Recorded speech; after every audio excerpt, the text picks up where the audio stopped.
One, this isn't a loss for President Trump, and I don't think this is a win for Kamala Harris.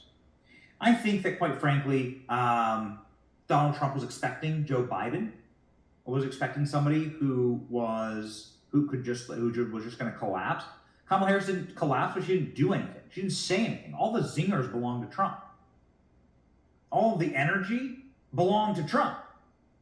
But there's enough here. I just want to tell you what's going to happen. There's enough here because of the moderators. Why do Republicans keep allowing for this? Look at this. Why do Republicans keep allowing for this style of a debate? Why? Like sheep to the slaughter.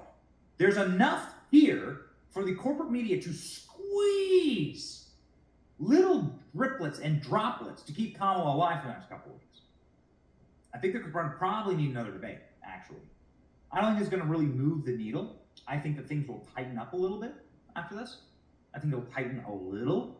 We'll see. But did this convince anybody to not vote for Trump or to vote for Kamala? No, of course not.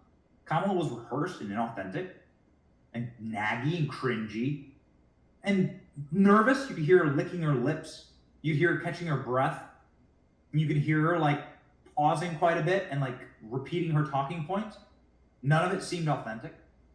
But President Trump, I'll say this, President Trump, I will happily help you prepare for your next debate for free. Don't you worry. Your boy Benny's got you. Here's the things that I wanted to see from President Trump. I want to see President Trump go, you know what? I want to begin this debate by actually giving my time to Kamala Harris. Kamala, why did you cover up Joe Biden's mental handicaps for so long? How long have you known about Joe Biden? Go. And then you just stop talking. On the Afghanistan question, you say you've never met with the 13 American service members' families who you slaughtered their children. Why don't you just tell me why you've abandoned them? Why insult them like that? And then you stop. You just let her answer. Can you name a single American service member who you ordered to their death? And you just let her answer. I promise you she hasn't prepared for that. The reason why this tactic works, the reason why this tactic is so important, and the reason why this tactic is what I coached Vivek Ramaswamy on, actually, when he flipped it around on Kristen Welker and said, you're the Russiagate collusion hoaxer, right? The reason why that works is because they're not used to answering questions. And you can't count on the moderators. We were all blown away. You, me, all of us were blown away when the CNN moderators were just basically fair. They were basically fair. Some questions angled towards Trump's strength, some questions angled towards Biden's strength, and Biden just fills his diaper and collapses into a coma. And Trump just had to stand there and be able to fog up a mirror, right, by breathing. That's pretty much it. And Trump did that and did it beautifully and had a good, very, very solid debate. But wasn't baited, wasn't brought in. We were all amazed and giving plaudits to CNN for just not lighting their hair on fire and screaming and attacking Donald Trump with pitchforks. That's what was considered a great debate performance by the moderators. That was all planned. Please understand this. That was all planned. They needed to knock out Biden. They did it on purpose. They were they know that when they're fair, that Biden loses. When they're fair, that Kamala loses, because none of these people are ever used to getting questioned, which is why, as the candidate or the person on stage, you have to absorb the power of asking the question. And then allowing the long silence to spread out before you. Now here, ABC knew what their mission was. If the mission of CNN was to knock out Joe Biden by just giving him some chin music, right? And they knew this, they sleep the guy. See ya, right? That's all it took. The mission of ABC News tonight was to prop up Harris, to not ask a single flipping question that was negative to Kamala Harris. Everything was framed to be handed directly to her, gift wrap, and she got the questions in advance. there were specific questions. I don't think every question, but I think there were specific topics and questions that without a doubt, Kamala Harris gets it. Everything was framed, tailor-made. Even stuff that like should have been potential tripping points for her, like immigration.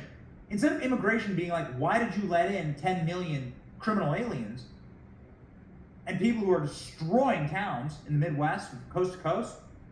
Instead of the freshman being framed like that, it's framed like, Trump, how are you going to deport them all? How are you going to do that? Like, can you imagine? I mean, it's so wild. ABC News, we're going to change to race now.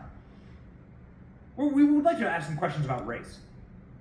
Dude, not a single question about inflation. That affects race. That affects all races.